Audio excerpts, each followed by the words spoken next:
The battlefield of Kurukshetra roared again. Drums thundered, conches screamed, and the earth trembled under thousands of restless feet. Yet on one chariot, something far more intense than war was unfolding.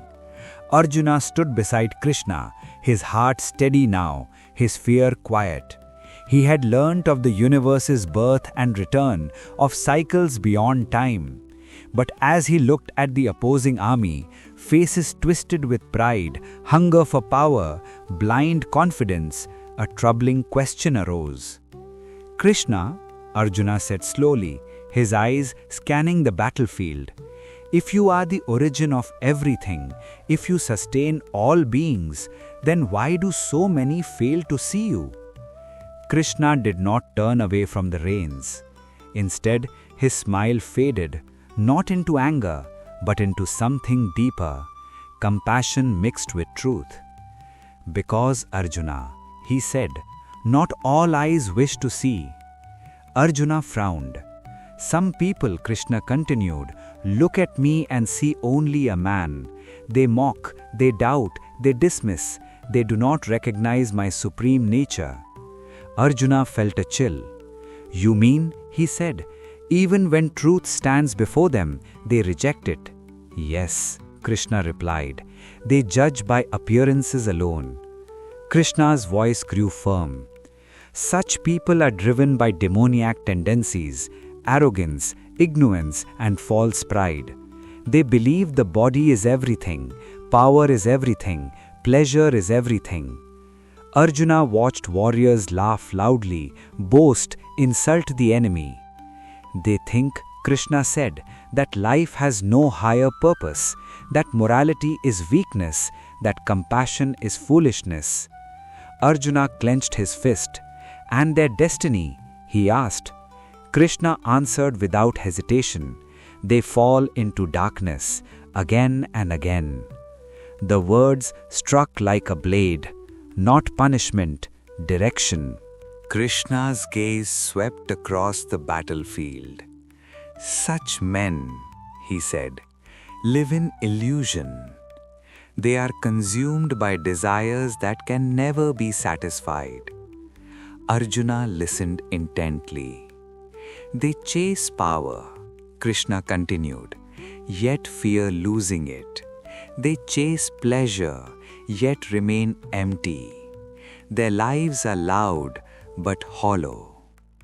Arjuna remembered kings who ruled in fear, generals who slept with weapons beside their beds. "They act," Krishna said, "without understanding consequence. They believe themselves the doers, the masters, the owners." Arjuna felt unease. "Do they not suffer?" he asked. Krishna nodded. "They suffer constantly," he said, "but they blame the world, not themselves." Krishna's voice softened slightly. "They ridicule sacred knowledge. They mock devotion. They laugh at humility."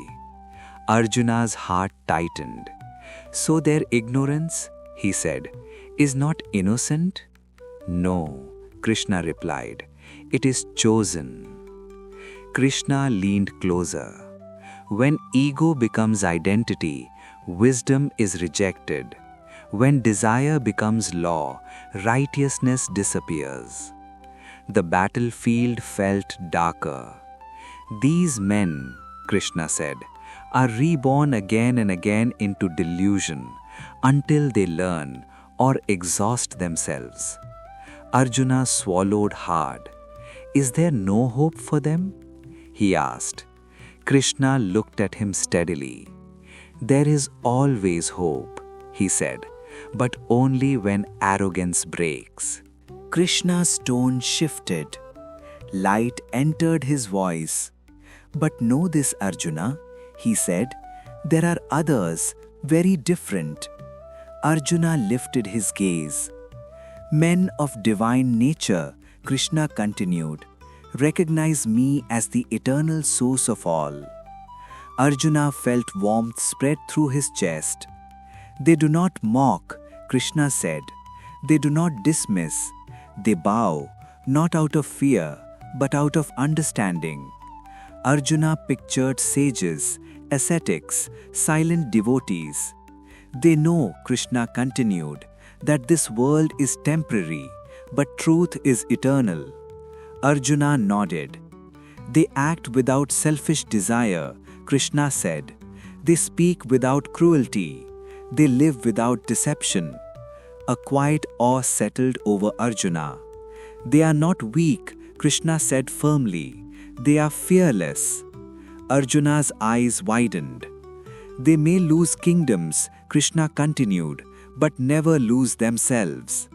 The word struck deeply. These men, Krishna said, take refuge in my divine nature. Their minds are steady, their hearts are clean. Arjuna felt tears well. And their joy? He asked. Krishna smiled. Their joy is unshakable.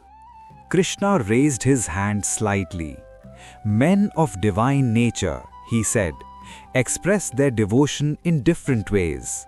Arjuna leaned forward. Some, Krishna said, constantly glorify me. They speak of truth, sing of wisdom, remind the world of righteousness. Arjuna smiled faintly. Some, Krishna continued, bow before me with humility. Their lives themselves are prayer. Arjuna felt something stir. And some, Krishna said, worship me through knowledge. They see me in everything, unity in diversity. Arjuna exhaled slowly. So devotion, he said, is not one path? Krishna shook his head. No, sincerity is the path. Krishna's eyes shone. These souls, he said, are always engaged in my service, with firm resolve, with steady minds. Arjuna looked again at the battlefield. Some warriors stood restless, others calm, others arrogant. The difference was suddenly clear. Krishna's voice grew intense. Understand this, Arjuna, he said. The real battle is not between armies, but between tendencies. Arjuna listened. Every human, Krishna said, carries both divine and demoniac qualities. Arjuna stiffened. So even I? Yes, Krishna replied, even you. Arjuna lowered his head. Arrogance or humility, desire or discipline, ignorance or knowledge. Krishna's words cut cleanly. Whichever you feed grows. Arjuna felt a surge of responsibility. The demoniac man, Krishna said, feeds his ego.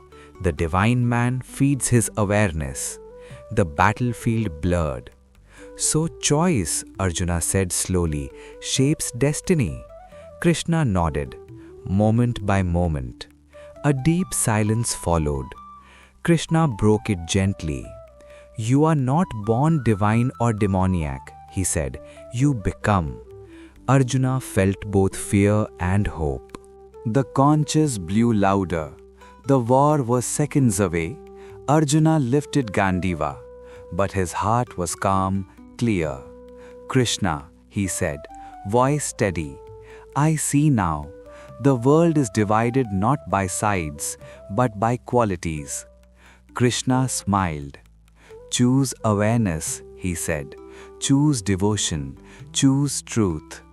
Arjuna nodded. I will fight, he said, but not with hatred. I will act, but not with ego. Krishna placed his hand lightly on Arjuna's shoulder. Then you are already divine, he said. The chariot surged forward. Weapons clashed. Dust rose. Fate unfolded. But within Arjuna, another war had ended. The war of ignorance. And as arrows flew and history turned, Krishna remained, watching not just the battlefield, but the hearts of men. For those who mock the divine fall into darkness, and those who recognize it rise beyond fear.